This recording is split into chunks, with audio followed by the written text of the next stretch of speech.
Good morning সবাইকে। সবাই কেমন আছো? আশা করছি ভালো আছো। আর আমরাও কিন্তু বেশ ভালো আছি। আজকে হলো ডিসেম্বরের ২ তারিখ আর হলো মঙ্গলবার। ভিডিওটা এখান থেকে শুরু করলাম। শুরু থেকে শেষ পর্যন্ত দেখার অনুরোধ থাকলো।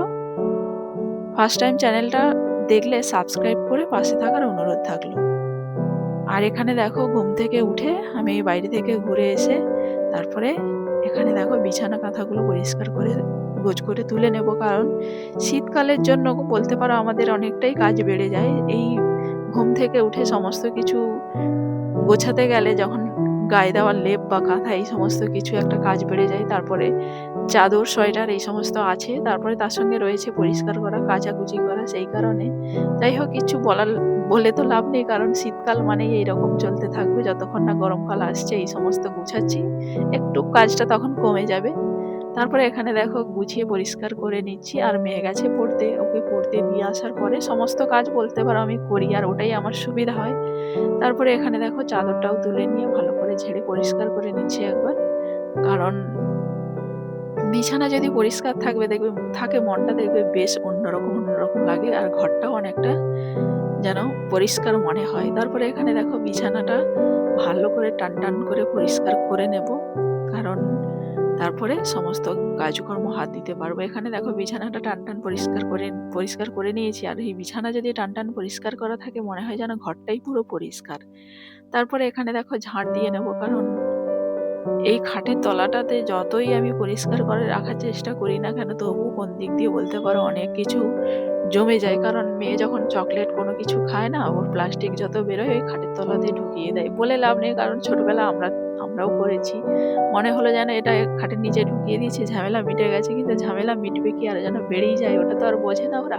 যাই হোক ছোটবেলাতে আমরাও বুঝতাম না, আমরাও করেছি। তারপরে এখানে দেখো এখানে ঝাড় দিয়ে নিচ্ছি। ঝাড় দিয়ে নিয়ে একবারে বাইরে চলে যাব। আর এখানে বাইরেটাও ঝাঁট দিয়ে নিচ্ছি।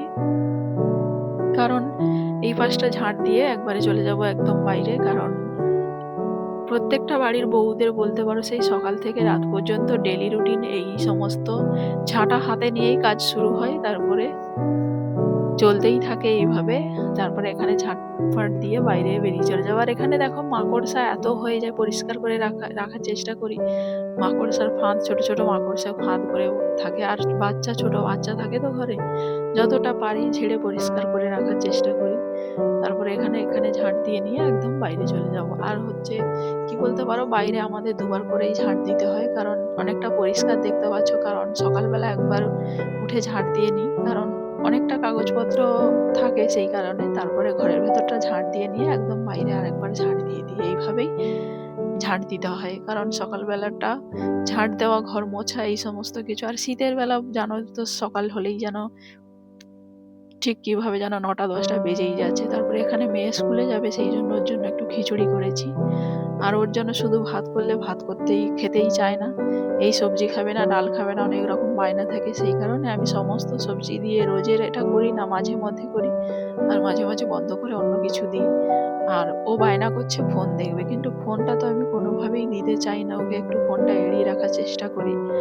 আর বিশেষ কথা বলতে পারো আমাদের ঘরে টিভিও নেই, কারণ এই কারণে ওর জন্যই কিন্তু করা হয়নি। মেন হচ্ছে এই সময় পড়ার সময়টা, তো ওই জন্য ওকে টিভিটা এখন আমরা করিনি। যাই হোক এখানে ওকে খাইয়ে স্কুলে পাঠিয়ে আমি স্নান টান করে এখানে ঠাকুরকে পুজোও দিয়ে নিয়েছি। এখানে ঠাকুরকে পুজো দিয়ে নিয়েছি।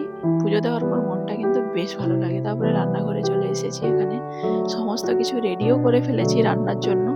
এখানে শিম, আলু, বেগুন কেটে নিয়েছি। এই পালং শাক দিয়ে চচ্চড়ি করব বা তরকারি। তারপরে এখানে এই যে আলু, কাতলা মাছ দিয়ে ঝোল করব। কারণ অনেক কিছু করার, সত্যি বলতে একা হাতে না সমস্ত কিছু করতে হয়।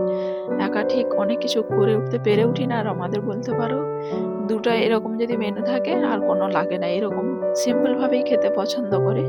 সেই কারণে আর এখানে দেখো আমার শিম, আলু, বেগুনটাকে এইভাবে কষিয়ে নিচ্ছি। কষিয়ে নিয়ে আর একটা পাশেও কড়া বসিয়ে দিয়েছি। কারণ দুপাশে দুটো হলে না তো আমার ঝটপট করে রান্নাটা হয়ে যায়, নাহলে এক একটা করে রান্না করতে অনেক টাইম লেগে যায়। আর এখানে ঝোল দেখো রেডি হয়ে গেছে। আর এখানে শাকের তরকারিও আমার রেডি। ফাইনালি রান্না বান্না আমার কমপ্লিট। আর ওখানে মাও বাড়িতে ভাত নিয়ে চলে গেছে, ওখানে মেজদা আর মা ভাত খায়। আর এখানে আমি একাই খাবো, কারণ সানার বাবা বাড়িতে নেই আর মেয়ে স্কুলে গেছে। আর একা একা খেতে ভালো লাগে না, কিন্তু কিচ্ছু করার নেই, কারণ বাড়িতে একাই আছি, একাকেই খেতে হবে, থাকতে হবে। এটাই হলো, কারণ সব সময় তো আর সবাইকে পাওয়া যাবে না।